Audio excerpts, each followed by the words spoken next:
Selamat siang teman-teman, kembali berjumpa dengan podcast Bina Berdaya Bangsa. Kali ini dengan saya Eko dan narasumber kita Kak Mediana. Halo Kak Medi, apa kabar hari ini Kak? Halo, baik Eko, kabar baik.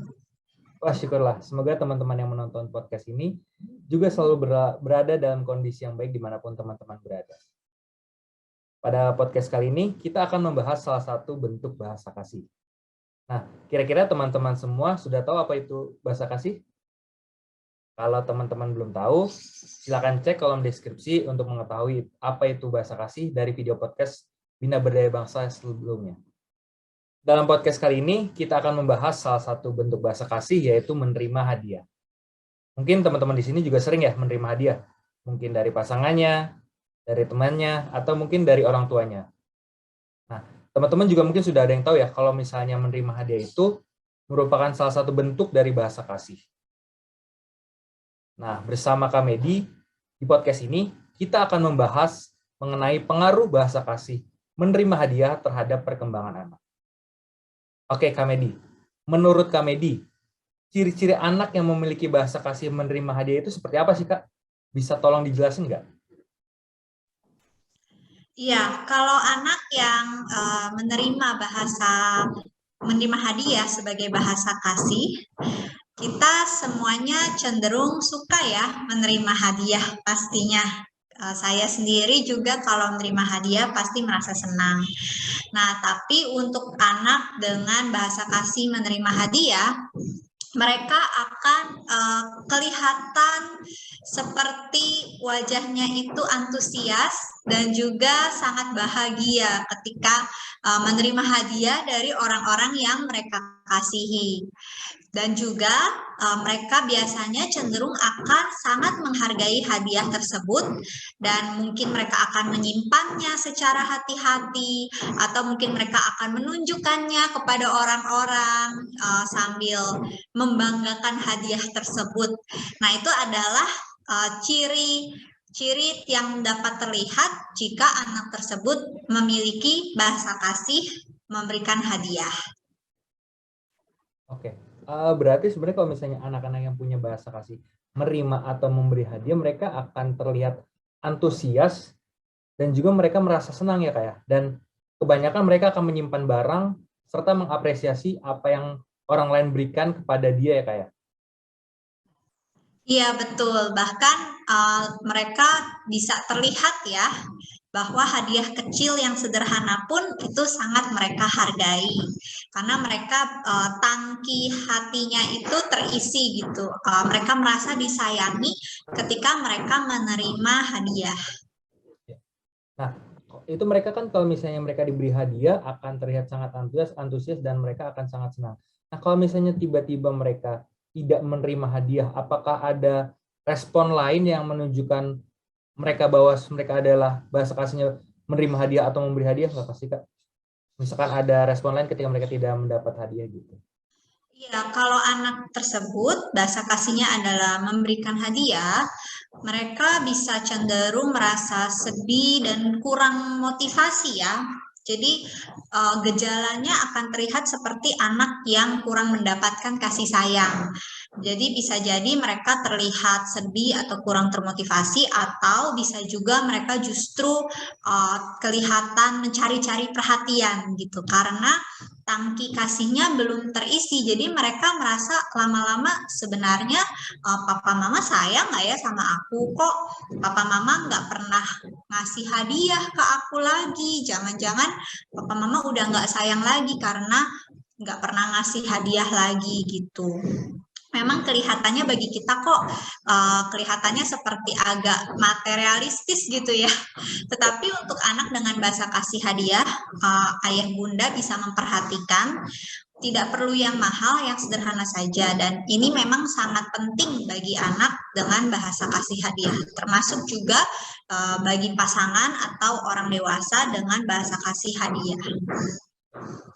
Berarti kalau misalnya anak dengan bahasa kasih menerima hadiah itu pasti akan merasa tidak disayangi gitu ya ketika mereka biasanya diberikan hadiah tiba-tiba di stop gitu ya.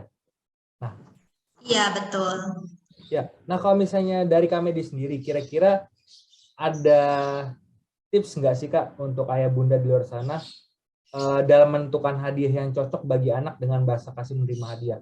Karena jadi harapannya tuh hadiah yang diberikan itu bukan hanya menunjukkan bahwa anak itu dicintai, tapi itu juga bisa memotivasi anak gitu, misalnya untuk belajar, beribadah, atau melakukan hal positif lainnya gitu Kak. Iya, yang pertama-tama tentu saja ayah bunda perlu memberikan hadiah yang memang menjadi kesukaan anak tersebut. Nah, ayah bunda yang paling mengetahui ya hal-hal apa yang disukai oleh anak Anda. Nah, tidak perlu mahal, tetapi memang hadiah tersebut berkesan. Jadi yang penting di sini kata kuncinya adalah bermakna dan berkesan. Nah, bagaimana bisa membuat hadiah yang sederhana, bermakna dan berkesan?